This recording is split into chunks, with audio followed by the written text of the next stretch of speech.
کیا مزار بنانا شرک ہے؟ اور کیا جنت البقیع کو اسی وجہ سے منہدم کیا گیا ہے؟ کیا جو لوگ ہینڈی کیپ پیدا ہوتے ہیں یہ ان کے ساتھ اللہ کا ظلم نہیں ہے؟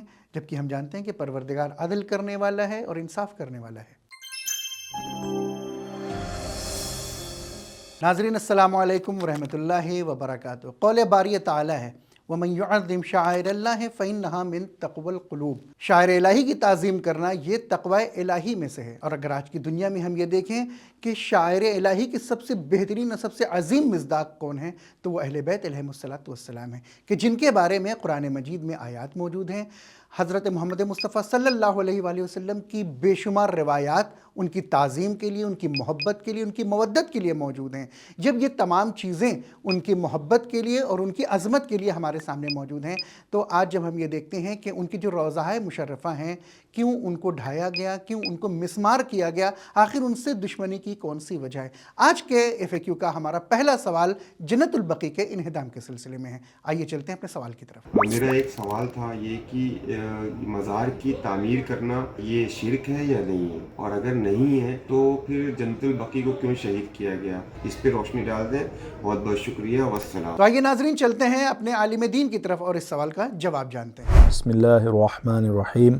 شرک کا مطلب ہوتا ہے کسی اور کو اللہ کے برابر مان لینا یا الہی اور خدائی صفات میں اسے بطور مستقل شریک قرار دے دینا۔ اس ڈیفینیشن کی روشنی میں مزار بنانے کا شرک سے دور دور تک کوئی تعلق نہیں ہے۔ مزار بنانا، روضہ بنانا، گنبد رکھنا، اس میں نہ کسی کو اللہ کے برابر مانا جاتا ہے اور نہ کسی کو اللہ کے صفات کا شریک مانا جاتا ہے۔ تو اس بحث میں شرک کے موضوع کو لانا یہ جہالت بھی ہے اور حماقت بھی ہے۔ ہاں، اگر بحث ہونا ہے تو اس عنوان سے کہ یہ عمل جائز ہے یا جائز نہیں ہے، اور ظاہر ہے کہ اس کا بھی حل و فصل قرآن و سنت کی روشنی میں ہوگا۔ جب ہم قرآن پہ نظر ڈالتے ہیں تو ارشاد ہوتا ہے قال الذین غلبوا علی امرہم لنتخذن علیہم مسجدا۔ اصحاب کہف کے سونے کی جگہ جب ڈسکور ہوئی تو لوگ دو حصوں میں تقسیم ہو گئے۔ جو کفار تھے ان کا اصرار تھا کہ اس جگہ کو بلاک کر دیا جائے، لوگوں کے آنے جانے پہ پابندی لگا دی جائے، اور جو اہل ایمان تھے ان کا اصرار یہ تھا کہ اس جگہ کے اوپر ایک مسجد تعمیر کی جائے جہاں پہ اللہ کا ذکر ہو اور پھر ان اولیاء اللہ اصحاب کہف کی یاد بھی باقی رہے۔ اس آیت کے ذریعے نتیجہ کیا نکلتا ہے اہل ایمان بخوبی سمجھ سکتے ہیں۔ دوسری آیت سورہ نور میں ارشاد ہوتا ہے فی بیوت اذن اللہ ان ترفع ویذکر فیہا اسمہ۔ کچھ گھر ایسے ہیں اللہ کی مشیت یہ ہے کہ ان گھروں کو بلند کیا جائے اور ان میں اللہ کا ذکر ہو۔ یہ گھر کون ہے؟ کتابوں میں درج ہے۔ کسی مسلمان کو شک و شبہ نہیں کہ ان گھروں سے مراد اہل بیت اطہار علیہم السلام کے گھر ہیں۔ اور پھر قرآن مجید سے آگے بڑھیے تو انسان کی فطرت کا تقاضا یہ ہے کہ جس سے وہ محبت کرتا ہے اس کی قبر پر سائبہ بھی دیکھنا چاہتا ہے، روضہ بھی دیکھنا چاہتا ہے، مزار بھی دیکھنا چاہتا ہے، اور اس کی یادوں کی حفاظت بھی کرنا چاہتا ہے۔ اسلام دین فطرت ہے، فطرت کو کچلتا نہیں بلکہ فطرت کو سنوارتا ہے، اور اہل بیت اطہار وہ ہیں کہ جن کی مودت اللہ نے اجر رسالت قرار دی ہے۔ تو یہ قرآن و فطرت اور پھر سنت کی نظر میں اگر آپ دیکھیں تو جب حضور صلی اللہ علیہ وآلہ وسلم موجود تھے، آپ کے حیات طیبہ میں حضرت حوا کا روضہ بنا ہوا تھا، ہجر اسماعیل موجود تھا۔ ہجر اسماعیل کیا ہے؟ حضرت اسماعیل اور حضرت ہاجرہ کی قبریں۔ رسول اللہ نے تو ہجر اسماعیل کو ڈھانے کا حکم نہیں دیا۔ اور پھر ادھر فلسطین میں آپ جائیں تو حضرت داؤد کی قبر پہ روضہ تھا، حضرت موسیٰ کی قبر پہ گنبد تھا۔ رسول اللہ صلی اللہ علیہ وآلہ وسلم نے ان گنبدوں یا ان روضوں کے خلاف کوئی ایکشن تو نہیں لیا۔ دراصل سوال یہ ہونا چاہیے کہ قبروں پر مزار یا روضہ بنانا کیوں جائز نہیں ہے؟ اسلامی فقہ میں قانون ہے جسے اصالۃ الاباحہ کہا جاتا ہے، جس کے تحت ہر عمل بائی ڈیفالٹ جائز ہے مگر یہ کہ اس کا ناجائز ہونا ثابت ہو جائے۔ تو قبروں پہ روضے بنانا، گنبد رکھنا، مزار بنانا بائی ڈیفالٹ جائز ہے۔ جو لوگ کہتے ہیں کہ جائز نہیں ہے، جو ایک ٹولہ ہے کہتا ہے کہ جائز نہیں، اسے دلیل دینا چاہیے۔ جب ان سے دلیل مانگیے تو ان کے پاس نہ قرآن سے کوئی آیت ہے اور نہ حضور صلی اللہ علیہ وآلہ وسلم کی احادیث میں سے کوئی حدیث ہے، نہ سنت کا کوئی نمونہ ہے، نہ سیرت کی کوئی اگزامپل ہے۔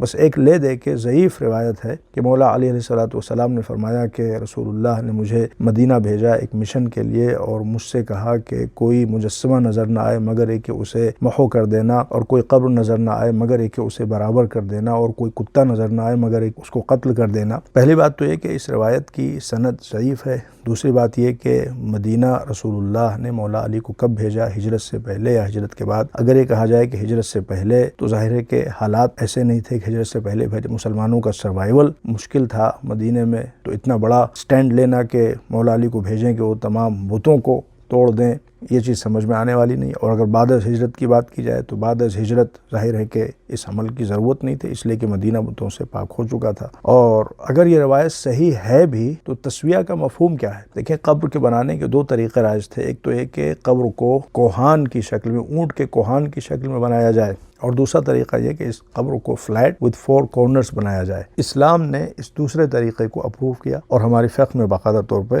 یہ طریقہ کار رائج ہے۔ پہلے طریقے کو، جہاں پہ قبر کوہان کی شکل کی ہوتی ہے، اس کو تسنیم کہا جاتا ہے اس عمل کو، اور جب قبر فلیٹ بنائی جاتی ہے تو اس کو تسویہ کہا جاتا ہے۔ تو اگر یہ روایت صحیح بھی ہے تو اس میں تسویہ سے مراد یہ ہے کہ قبر کو فلیٹ بناؤ۔ یہ اصل مسئلہ یہ ہے کہ جنت البقیع یا جنت المعالات یا دوسرے مقدس مقامات کو جو آل سعود نے توڑا ہے، اس کی اصل وجہ رسول اللہ صلی اللہ علیہ وآلہ وسلم کی دشمنی ہے۔ جب سے رسول اللہ نے اسلام کا آغاز کیا، قریش اور خاص طور پر بنو امیہ رسول اللہ کے نمبر 1 دشمن بن کر رہے، ہر ممکنہ کوشش کی رسول اللہ کو قتل کرنے کی، اسلام کو مٹانے کی، مگر جب دیکھا کہ اسلام کو نہ مٹا سکے، رسول اللہ کو نہ قتل کر سکے، تو حلقہ بگوش اسلام ہو گئے اور انٹرمیشن شروع کیا۔ چنانچہ معاویہ کا یہ جملہ تاریخ میں درج ہے، اور الموفقیات زبیر بن بکار کی مشہور کتاب، بہت قدیمی کتاب، اس کے حوالے سے میں گفتگو کر رہا ہوں۔ معاویہ نے بالکل صاف واضح لفظوں میں کہا، لا واللہ الا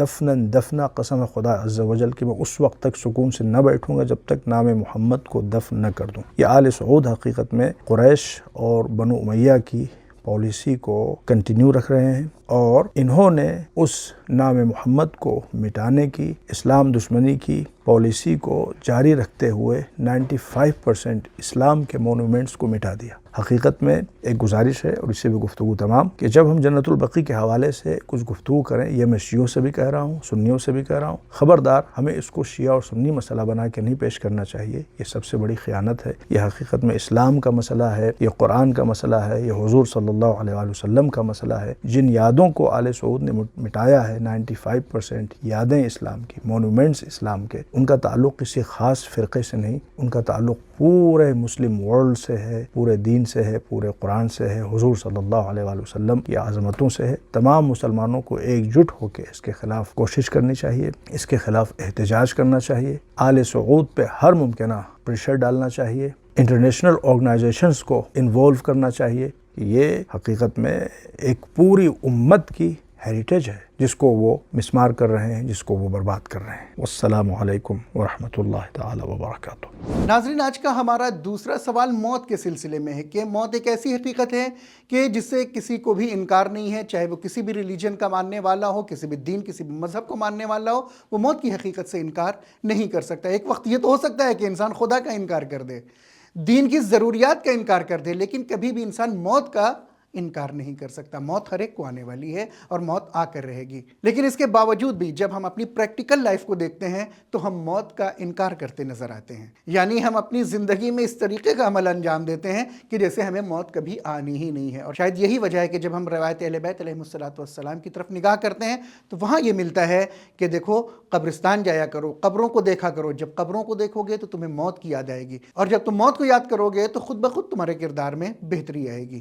اور اسی موت سے متعلق مبشر حسین رضوی صاحب قطر سے سوال کر رہے ہیں۔ السلام علیکم، میرا نام سید مبشر حسین رضوی ہے اور میں قطر دوحہ سے بات کر رہا ہوں۔ میرا سوال سینٹر سے ہے کہ انسان کا انتقال کے بعد سوال جواب کا سلسلہ اس کی موت کے بعد سے شروع ہوتا ہے، یا پھر اس کی تدفین کے بعد یعنی پہلی رات میں، یا پھر ایسا تو نہیں ہوتا ہے کہ جب تک اس کی تدفین نہ ہو جائے تب تک اس کے سوال جواب ہوتا ہے، یا پھر 2-3 دن کے بعد دفنایا جائے تو سوال جواب شروع ہوتا ہے؟ میں اپنے سوال کے جواب کے منتظر رہوں گا۔ السلام علیکم۔ اس سوال کا جواب دے رہے ہیں مولانا احسان احمد صاحب بنگلور سے۔ السلام علیکم ورحمۃ اللہ وبرکاتہ۔ جیسا کہ روایتوں سے اور بہت سارے قرائن کے ذریعے سے واضح ہے کہ دفن کی جو پہلی رات ہوتی ہے اس رات سوالات و جوابات ہوتے ہیں۔ قرائن کے ذریعے سے بھی ہے کہ تلقین ہوتی ہے، تلقین میں ہم مردے کو یاد دلاتے ہیں، مرنے والے کو یاد دلاتے ہیں، سوالات کی طرف بھی متوجہ کرتے ہیں۔ تو ظاہری طور پر ایک عمومی یہ ہے عمومیت اسی بات کو ہے کہ پہلی رات جب دفن ہو جاتا ہے کوئی تب سوال ہوتا ہے، انتقال کی رات میں سوال نہیں ہوتا ہے۔ البتہ رہ گئی یہ بات کہ کچھ لوگ ہیں کہ جن کو قبر نصیب نہیں ہوتی ہے، یا سرد خانوں میں، ہاسپٹل کے مردہ خانوں میں کافی دن تک ان کے جنازے رہ جاتے ہیں، تو ان کے ساتھ کیا ہوتا ہے؟ تو ظاہر سی بات ہے کہ وہ عمومیت سے خارج ہوتے ہیں، کچھ لوگوں کے ساتھ ایسا ہوتا ہے۔ تو یہ ہمیں یاد رکھنا چاہیے کہ سوال جو ہے وہ اسی جسم سے نہیں ہوتا بلکہ جسم برزخی سے ہوتا ہے۔ تو پروردگار جب بھی جیسے بھی چاہتا ہے ان سے سوالات کروا لیتا ہے منکر نکیر کے ذریعے، اور جو ملائک ہیں سوال کرنے والے تو وہ سوال کرتے ہیں ان سے۔ اس میں سب سے زیادہ جو توجہ دینے کی بات ہے وہ یہ ہے کہ سوالات کیا ہوں گے اور کیا کیا جائے کہ ہم بہتر سے بہتر جواب دے سکیں۔ سوال پہلی رات ہوتا ہے یعنی دفن کے بعد ہوتا ہے یا دفن سے پہلے ہو جاتا ہے، جو لوگ دفن نہیں ہوتے ان کے ساتھ کیا ہوتا ہے، یہ بہت زیادہ مہم نہیں ہے اس سلسلے میں۔ اس سلسلے میں سب سے زیادہ جو اہمیت کی حامل ہے وہ یہ ہے کہ وہ سوالات کیا ہوں گے اور کس طرح سے ہم ان سوالات کے صحیح جوابات دینے پر قادر ہوں گے، یہ زیادہ اہم ہے۔ ناظرین، جیسا کہ آپ ہمارے پروگرام کو دیکھ رہے ہیں انشاءاللہ پسند بھی کر رہے ہوں گے، اور آپ سے گزارش ہے کہ ہمارے چینل کو سبسکرائب بھی کرتے رہیں، ویڈیو کو لائک کرتے رہیں اور اپنے سوالوں کو ہم تک پہنچاتے رہیں تاکہ ہم آپ کے سوالوں کے جواب جلد از جلد آپ کی خدمت میں پیش کر سکیں۔ آئیے ناظرین ہم بڑھتے ہیں اپنے اگلے سوال کی طرف۔ السلام علیکم۔ میرا سوال فجر میڈیا سے یہ ہے کہ جو لوگ ہینڈی کیپ پیدا ہوتے ہیں یہ ان کے ساتھ اللہ کا ظلم نہیں ہے، جبکہ ہم سب جانتے ہیں کہ اللہ تو عادل ہے اور سب کے ساتھ انصاف کرتا ہے۔ پلیز اس سوال کی وضاحت کر دیجیے۔ اس سوال کا جواب دے رہے ہیں مولانا محمد حیدر زیدی صاحب قم ایران سے۔ السلام علیکم ورحمۃ اللہ وبرکاتہ۔ مختصر طریقے سے ویسے تو بہت اس کا تفصیلی جواب ہے کہ پہلی بات تو یہ کہ پروردگار عالم عادل ہے اور پروردگار کسی کے بھی ساتھ جو ہے ظلم نہیں کرتا، اور اس کے لیے بہت ساری قرآن مجید کی آیات ہیں جو اس بات پر دلالت کرتی ہیں کہ پروردگار عادل ہے اور اس نے کسی کے ساتھ جو ہے وہ ظلم نہیں کیا، نہ وہ کسی کے ساتھ ظلم کرتا ہے۔ اب بات جو ہے وہ جو انسان ناقص پیدا ہوتے ہیں ان کے لیے کہ اندھے ہیں یا گونگے ہیں یا بہرے ہیں یا اس طریقے کے جو افراد ہیں، تو اگر ہم دیکھیں قرآن مجید کی طرف اس بات کو ملاحظہ کریں تو ہمیں ملتا ہے کہ پروردگار عالم قرآن مجید کی آیت میں ارشاد فرماتا ہے لَقَدْ خَلَقْنَا الْإِنسَانَ فِي أَحْسَنِ تَقْوِيمٍ، کہ ہم نے انسان کو احسن تقویم پہ پیدا کیا، یعنی جو خلقت کا بہترین ذریعہ ہے اور بہترین طریقے سے جو انسان کی خلقت کی جا سکتی ہے، ہم نے انسان کو اوج کمال اور یعنی بہترین خلقت کے ساتھ ہم نے جو ہے وہ پیدا کیا ہے۔ یہ ایک بات ہے۔ دوسری، خود پیدائش کے اعتبار سے خود بہت ساری چیزیں ہیں۔ خود دوسری جگہ ہم قرآن مجید میں سورہ شورى کی جو ہے وہ 30ویں آیت میں ہم دیکھتے ہیں کہ پروردگار عالم اس میں ارشاد فرماتا ہے کہ یہ جتنی بھی مصیبتیں پریشانیاں ہیں یہ سب خود جو ہے وہ انسان کے ہاتھ سے ہوئی، یعنی خود انسان نے اپنے ذریعے سے ہی ان تمام مصیبتوں کو اپنے لیے اکٹھا کیا ہے۔ اور اس کے علاوہ خود سورہ روم کی پھر آیت ہے جیسے ارشاد ہوتا ہے یہ تمام دریا میں یا خشکی میں یہ تمام کوئی مشاکل جو پیدا ہوتی ہیں وہ خود انسان اپنے لیے کسب کرتا ہے۔ تو یہ انسان اپنے ذریعے سے یہ مشکلات پیدا کرتا ہے کہ جو بچہ خلقت کے اعتبار سے جو ہے وہ بہرا ہوتا ہے، گونگا ہوتا ہے، اور اس طریقے کی جو مصیبت بندے کے ساتھ جاتی ہے اس میں پروردگار کا کوئی دخل نہیں، خود انسان کا دخل ہے۔ چونکہ انسان کو جب تولید کی طرف جاتا ہے اور وہ اپنی زوجہ کے ساتھ مباشرت کرتا ہے تو اس کو بہت ساری چیزیں ہیں، بہت سارے امور ہیں جن کا خیال رکھنا پڑتا ہے، جن کی وجہ سے اس طرح کے حادثات جو ہے وہ پیش آتے ہیں۔ ناظرین، اگر آپ بھی اہل بیت علیہ السلام کی تعلیمات کو آگے بڑھانا چاہتے ہیں، دنیا اور آخرت میں کامیاب ہونا چاہتے ہیں، تو ہمارے پروگرام کو دوسروں تک شیئر کریں۔ ملتے ہیں اگلے پروگرام میں، تب تک کے لیے خدا حافظ، فی امان اللہ، اپنا خیال رکھیے گا۔ اگر اللہ نے جنات کو سپر نیچرل پاور دی ہے تو انسانوں کو کیوں نہیں، جبکہ انسان تو اشرف مخلوقات ہے۔